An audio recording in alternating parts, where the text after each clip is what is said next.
नमस्ते दोस्तों। आज हम NCERT की किताब वसंत भाग 3 में से कक्षा 8वीं पाठ संख्या 8 ये सबसे कठिन समय नहीं पाठ की प्रसंग सहित व्याख्या, शब्दार्थ और अभ्यास के प्रश्न उत्तर करेंगे। आइए वीडियो को शुरू करते हैं। प्रसंग सहित व्याख्या। पाठ 8 ये सबसे कठिन समय नहीं। मुश्किल शब्दों के अर्थ हैं कठिन, कठिन का मतलब होता है मुश्किल। तिनका, तिनका कहते हैं लकड़ी का छोटा सा टुकड़ा होता है, उसे तिनका बोलते हैं। झरती, झरती मतलब गिरना। थामने या थामना, थामने का मतलब होता है पकड़ना। रेलगाड़ी, रेलगाड़ी कहते हैं रेल को, ट्रेन को। गंतव्य, जिस स्थान पर पहुंचना होता है, जो आपकी मंजिल होती है उसे बोलते हैं गंतव्य। प्रतीक्षा, प्रतीक्षा होता है इंतज़ार। तो आइए प्रसंग सहित व्याख्या शुरू करते हैं। कविता है, पहला पद। नहीं ये सबसे कठिन समय नहीं, अभी भी दबा है चिड़िया की चोंच में तिनका, और वह उड़ने की तैयारी में है। अभी भी झरती हुई पत्ती थामने को बैठा है हाथ एक। अभी भी भीड़ है स्टेशन पर, अभी भी एक रेलगाड़ी जाती है गंतव्य तक, जहाँ कोई कर रहा होगा प्रतीक्षा। तो यह इसके जो कवित्री है वो जया जादवानी जी है। वो कह रही है कि नहीं ये सबसे कठिन समय नहीं, कि ये जो समय चल रहा है जीवन पे तो वो सबसे कठिन समय नहीं है। तो जो जया जादवानी जी है वो एक आशावादी कवित्री है। वो अपने जीवन में आशावादी दृष्टिकोण रखती है। वो कहती है कि जो समय हमारे जीवन पे चलता है वो सबसे कठिन समय नहीं है। क्यों? क्योंकि जो ये संसार के क्रियाकलाप हैं वो बहुत ही सरल तरीके से, सहज रूप से चल रहे हैं अभी भी। तो इसलिए हम कह सकते हैं कि ये जो समय है वो अभी इतना कठिन समय नहीं है, ये सरल समय है, ये आसान समय है, तो ये मुश्किल समय नहीं है।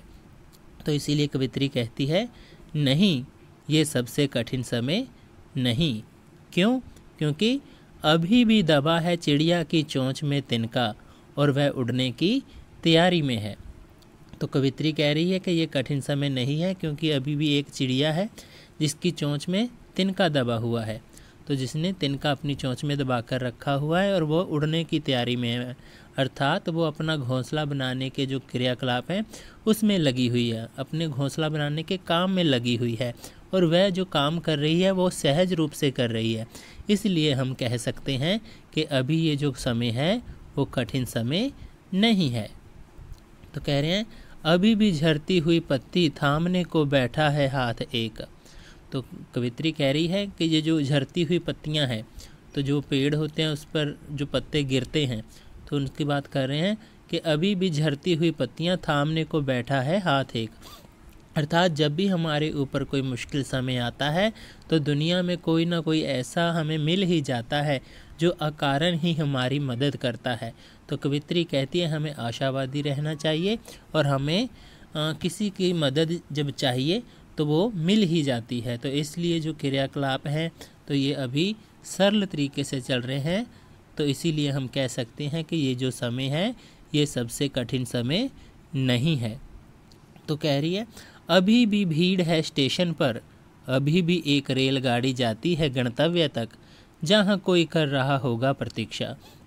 तो कवित्री कहती है जो स्टेशन होते हैं जहाँ पे रेल रुकती है और चलती है, तो वहाँ पे बहुत सारी भीड़ है, बहुत सारे लोग बैठे हुए हैं। तो वहाँ पे रेल आती है और चली जाती है। उस रेल में कुछ यात्री चढ़ते हैं और कुछ उतरते हैं, अर्थात किसी को कहीं जाना होता है तो कोई कहीं से आ रहा होता है। तो कह रहे हैं कि अभी भी भीड़ है स्टेशन पर, तो अभी भी एक रेलगाड़ी जाती है गंतव्य तक, कि जिन्होंने जाना होता है कहीं पे उनके लिए अभी भी एक रेलगाड़ी आनी बाकी है जो उनको उनकी मंजिल तक पहुंचा देगी।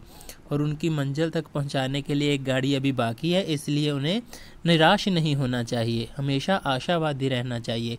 जब भी उनका समय आएगा तो वो रेलगाड़ी आएगी जो उनको उनके गंतव्य तक पहुंचा देगी। बस यही शर्त है कि वो प्रतीक्षा करें। तो जब वो रेलगाड़ी की प्रतीक्षा करेंगे तो सही समय आने पर वो रेलगाड़ी आ जाएगी और उनको उनके गंतव्य तक, उनकी मंजिल तक उन्हें पहुंचा देगी। तो कह रहे हैं कि अभी भी भीड़ है स्टेशन पर, अभी भी एक रेलगाड़ी जाती है गंतव्य तक। और जहाँ कोई कर रहा होगा प्रतीक्षा, तो जहाँ पर उन्होंने जाना होता है तो वहाँ पे कोई ना कोई उनकी प्रतीक्षा कर रहा होता है कि वो आ रहे हैं। तो हमारी हर एक इंसान की हर एक जगह पर प्रतीक्षा हो रही होती है जब भी हमने कहीं ना कहीं जाना होता है। तो इसलिए हमें अपने जीवन में आने वाली गाड़ी का इंतज़ार करना चाहिए जो हमें हमारे गंतव्य तक पहुंचा देगी। और ये जो क्रियाकलाप हैं वो बहुत ही सरल और सहज तरीके से हो रहे हैं। तो इसीलिए हम कह सकते हैं कि ये समय है जो सबसे कठिन समय नहीं है। तो आइए अब इसका प्रसंग करते हैं। तो प्रसंग में हम लिखेंगे। तो प्रसंग में पहली बात, ये जो कविता की पंक्तियाँ होती हैं वो लिखने की ज़रूरत नहीं होती है। तो इसमें आप सीधा प्रसंग शुरू कर सकते हैं।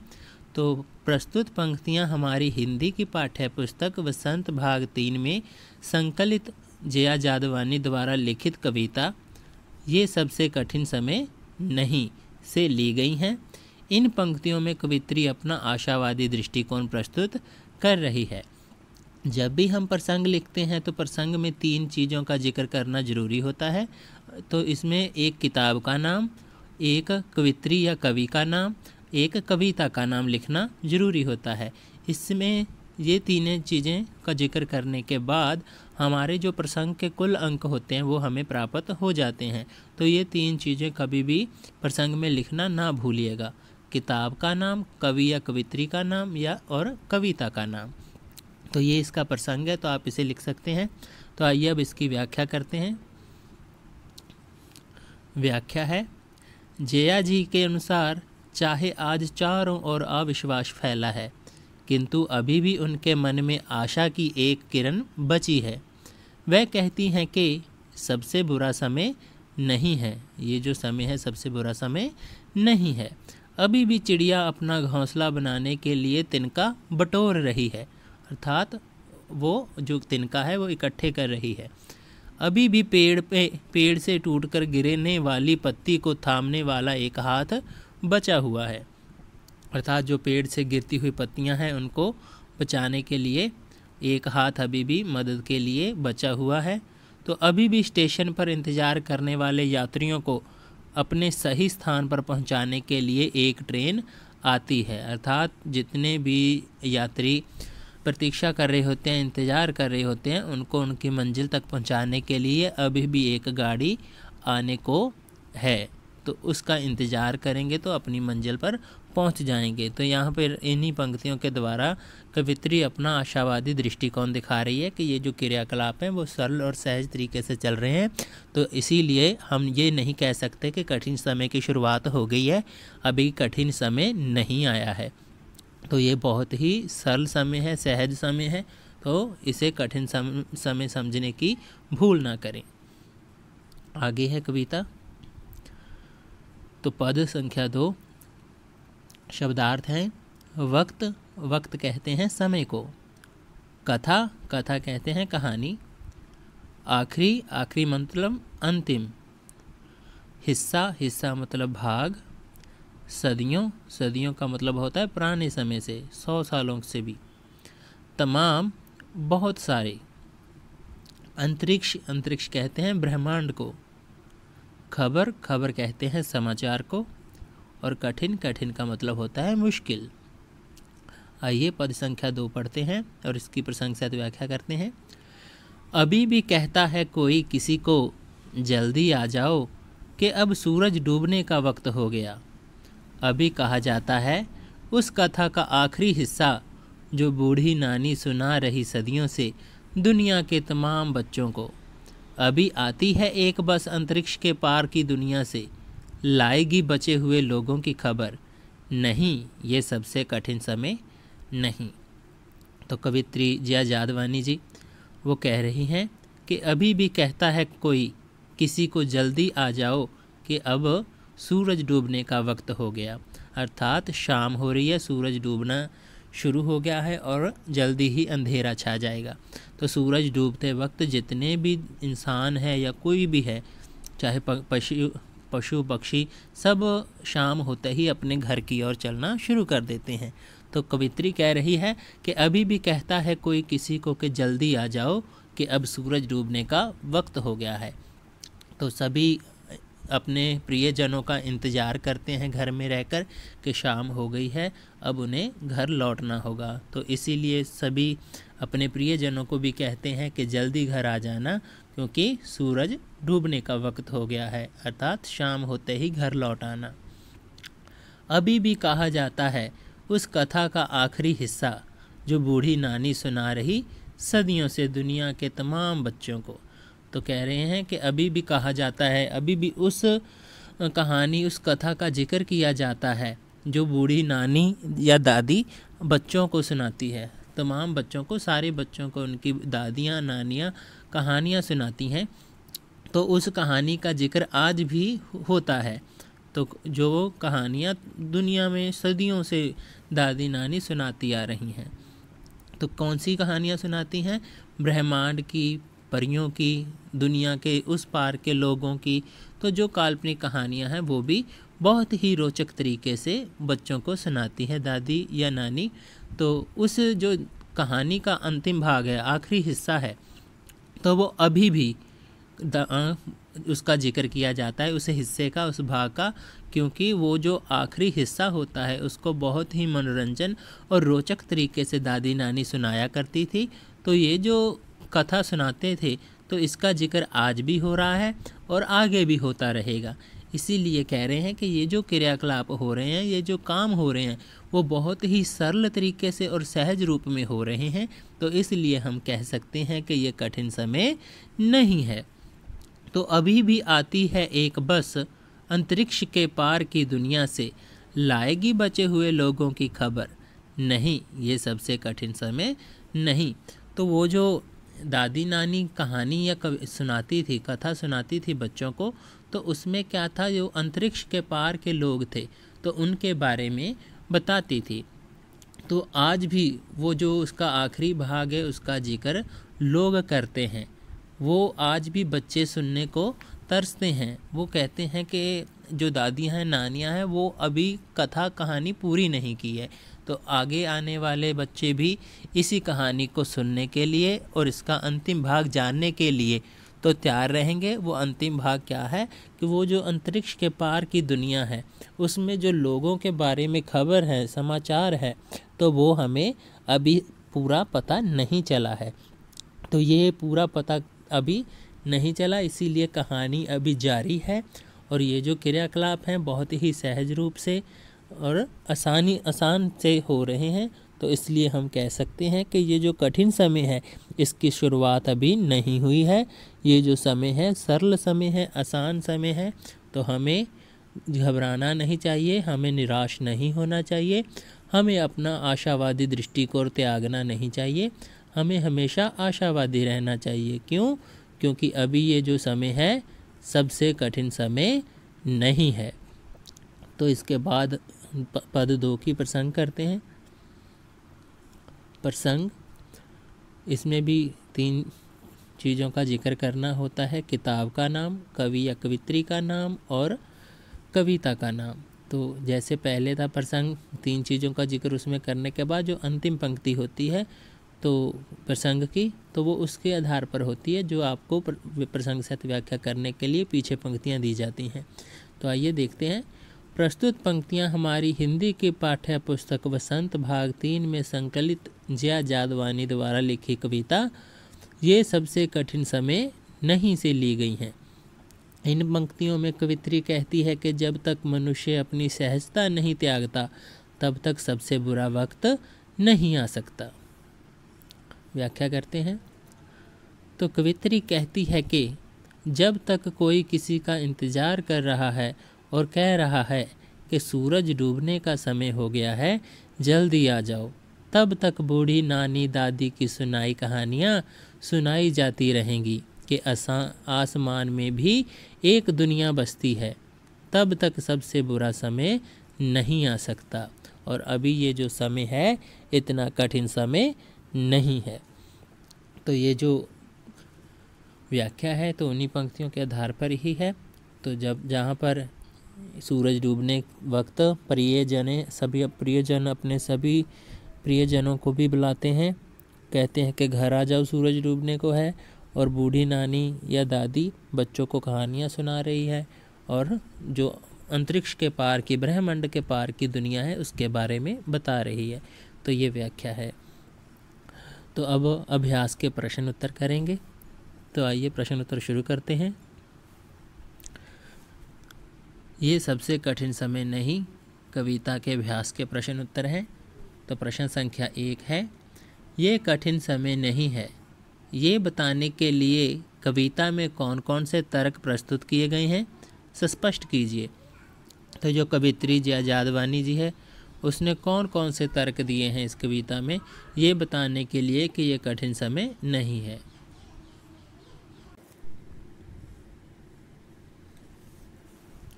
उत्तर है, ये बताने के लिए कवित्री ने घोंसला बनाने का प्रयास करती चिड़िया, गिरते पत्ते को थामने वाले हाथ, प्रतीक्षा करते यात्रियों के लिए आई रेलगाड़ी तथा नानी की कहानी सुनाने की लालसा आदि तर्क प्रस्तुत किए हैं। तो ये सबसे कठिन समय नहीं है, ये कठिन समय नहीं है, ये बताने के लिए कविता में कौन कौन से तर्क प्रस्तुत किए गए हैं, स्पष्ट कीजिए। तो ये निम्नलिखित तर्क हम बता सकते हैं कि चिड़िया घोंसला बनाने को कार्यरत है, तो गिरते पत्ते को थामने वाले हाथ हैं अभी तक, तो प्रतीक्षा करते यात्रियों के लिए आने वाली रेलगाड़ी अभी है, तो तथा नानी की कहानी जो बच्चे सुनते हैं तो बहुत ही रोचक कहानी होती है जिसको सुनने की लालसा बच्चों के मन में होती है और दादी नानी उन्हें सुनाती है। तो ये सारे तर्क हम इसके उत्तर में लिख सकते हैं। प्रश्न संख्या 2, चिड़िया चोंच में तिनका दबाकर उड़ने की तैयारी में क्यों है, वह तिनकों का क्या करती होगी, लिखिए।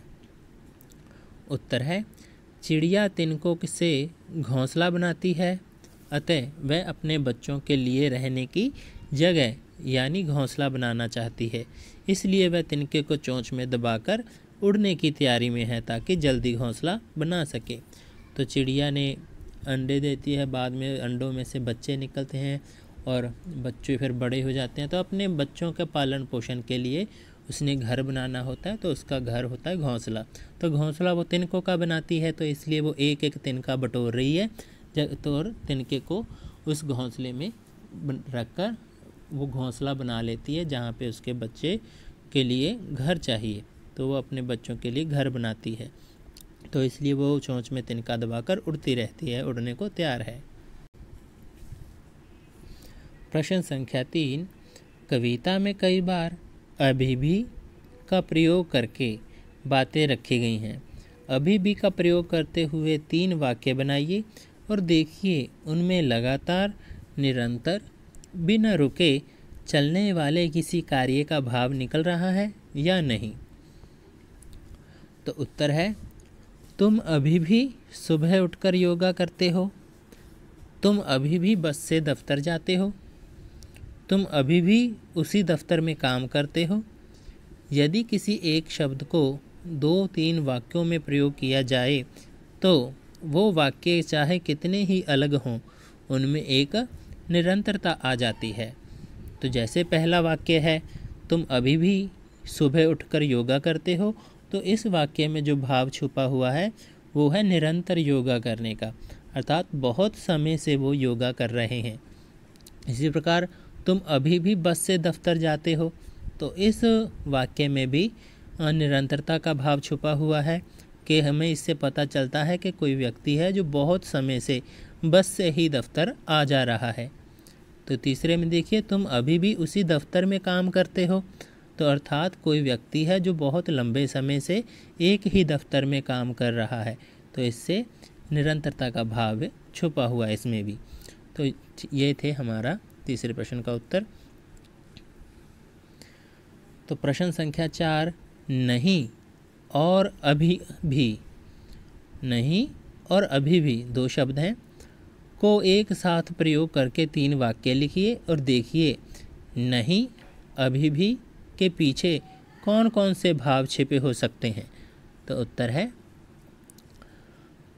राम अभी भी श्याम से बात नहीं कर रहा है, वह अभी भी समझ नहीं रहा है, आप अभी भी चुप नहीं हो सकते। तो ये 3 वाक्य दिए गए हैं। अब इनमें कौन सा भाव छिपा हुआ है वो देखिए। उपरोक्त वाक्यों में पहले वाक्य में बहुत दिनों तक बात ना कर पाने का भाव छिपा है। दूसरे वाक्य में बहुत समझाने पर भी ना समझने का भाव छिपा है। तो तीसरे वाक्य में बहुत बोलने पर भी चुप न रहने का भाव छिपा है। तो पहला वाक्य है जैसे राम अभी भी श्याम से बात नहीं कर रहा है, तो अर्थात बहुत लंबे समय से राम ने श्याम से बात नहीं की है। तो इसलिए हम कह सकते हैं कि ये जो वाक्य है तो इसमें बहुत दिनों तक बात ना कर पाने का भाव छिपा है। दूसरा वाक्य वह अभी भी समझ नहीं रहा है, अर्थात उसे बहुत समझा चुके हैं लेकिन उसे समझ नहीं आ रही है, तो यहाँ पे ना समझने का जो भाव है वो छिपा हुआ है। इसी प्रकार तीसरे वाक्य में आप अभी भी चुप नहीं हो सकते, तो इसमें ज़्यादा बार कहने पर भी कोई चुप नहीं हो रहा है, तो इसलिए यहाँ पे ना चुप रहने का जो भाव है वो छिपा हुआ है। प्रश्न संख्या 5, आप जब भी घर से स्कूल जाते हैं कोई आपकी प्रतीक्षा कर रहा होता है। सूरज डूबने का समय भी आपको खेल के मैदान से घर लौट आने की सूचना देता है कि घर में कोई आपकी प्रतीक्षा कर रहा है। प्रतीक्षा करने वाले व्यक्ति के विषय में आप क्या सोचते हैं? अपने विचार लिखिए। तो उत्तर है प्रतीक्षा करने वाले व्यक्ति हमारे प्रियजन ही हो सकते हैं। मेरे तो दिन की शुरुआत और अंत माँ के प्यार से ही होता है। सुबह में प्यार से माथा चूमकर जगाने में माँ का प्यार, नाश्ते में बनी पसंद की चीज़ों में माँ का प्यार, भले बुरे की डांट में माँ का प्यार, सूरज डूबने के साथ खेल के मैदान से घर लौट चलने की सूचना देता माँ का प्यार, तथा जीने का सलीका सिखाता माँ का प्यार। तो इसमें आपको सूरज द्वारा, जैसे सूरज डूबता है तो हमें पता चल जाता है कि घर जाने का समय हो गया है, तो हमारे घर में प्रतीक्षा कर रहे होते हैं प्रियजन, तो उसके बारे में आप लिख सकते हैं कि जैसे यहाँ पे माँ का प्यार के जिक्र किया है कि माँ प्रतीक्षा कर रही होगी, तो इसीलिए आप अपने अपने हिसाब से भी लिख सकते हैं। तो वीडियो देखने के लिए आपका बहुत बहुत धन्यवाद। हमारे YouTube चैनल को सपोर्ट करें। तो हमारे YouTube चैनल का नाम है हिंदी विद राधेश्याम। तो आप अगर हमारे चैनल पर नए हो तो सब्सक्राइब कीजिए और अपने दोस्तों को भी शेयर कीजिए। तो वीडियो देखने के लिए आपका एक बार फिर से बहुत बहुत धन्यवाद। अगर वीडियो पसंद आई तो लाइक कमेंट शेयर करिएगा। धन्यवाद।